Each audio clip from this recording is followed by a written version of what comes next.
Assalamualaikum warahmatullahi wabarakatuh. Pada kesempatan kali ini, saya dan teman saya akan mempresentasikan hasil diskusi dari bab 2 tentang sejarah perkembangan psikolinguistik. Sebelumnya, perkenalkan terlebih dahulu, saya Alfiani Nurhani dan teman saya Ana Aryani Safitri. Adapun pokok pembahasan dari materi bab 2 diantaranya 1. Psikologi dalam linguistik. 2. Linguistik dalam psikologi. 3. Kerjasama psikologi dan linguistik. 4. Psikologi dalam disiplin mandiri. Pada pokok pembahasan pertama, ada psikologi dalam linguistik. Psikolinguistik adalah penggabungan dari kata psikologi dan linguistik.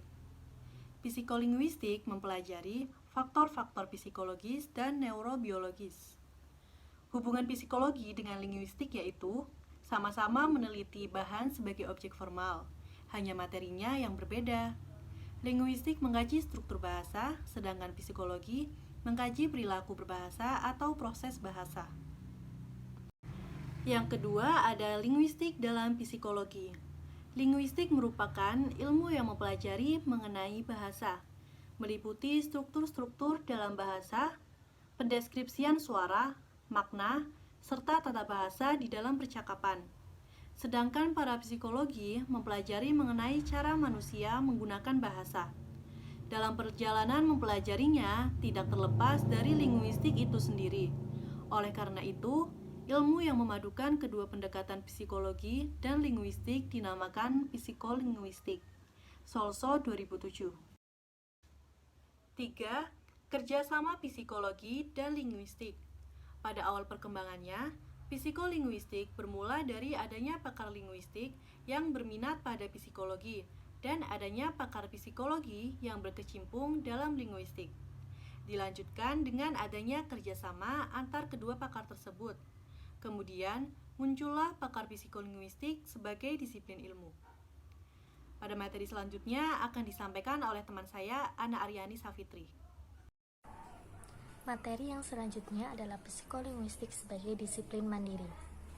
Pertama kali psikolinguistik lahir pada tahun 1953 oleh R. Brown, dan sarjana pertama yang dihasilkan adalah Eric Lundberg. Psikologi linguistik berperan sebagai pencetus sinergi baru antara psikologi dan linguistik. Banyak ilmu-ilmu baru yang tercipta oleh adanya psikologi dan linguistik ini. Di antaranya adalah ilmu sosiologi, ilmu pengetahuan, ilmu olahraga, matematika, dan sebagainya. Psikolinguistik telah membuat pakar linguistik dan psikologi yang sedang meneliti dan menelaah kebahasaan tidak lagi merasa dirinya adalah pakar linguistik maupun pakar psikologi, melainkan sebagai pakar psikolinguistik. Untuk materi yang selanjutnya, ada 3 generasi dalam psikolinguistik. Yang pertama, psikolinguistik generasi pertama. Yang kedua, psikolinguistik generasi kedua. Yang ketiga, psikolinguistik generasi yang ketiga. Untuk yang pertama, psikolinguistik generasi pertama, terdapat beberapa pakar, yaitu C. Osgood, T. Sebeok, L. Bloomfield, B. F. Skinner. C. Osgood dan T. Sebeok memiliki titik pandang berkaitan dengan aliran behaviorisme atau aliran perilaku, atau lebih tepatnya aliran neo-behaviorisme. Teori-teori behaviorisme ini mengidentifikasi bahasa sebagai satu sistem respon yang langsung dan tidak langsung terhadap stimulus yang verbal dan non-verbal. Psikolinguistik bersifat otomistik.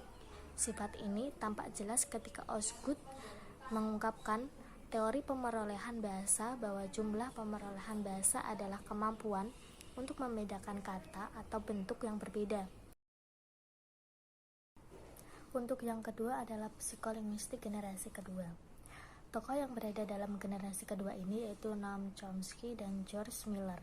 Psikolinguistik generasi kedua berpendapat bahwa dalam proses berbahasa bukanlah butir-butir bahasa yang diperoleh, melainkan kaidah dan sistem kaidahlah yang diperoleh. Miller dan Noizet menyatakan bahwa psikolinguistik generasi kedua adalah anti-psikologi.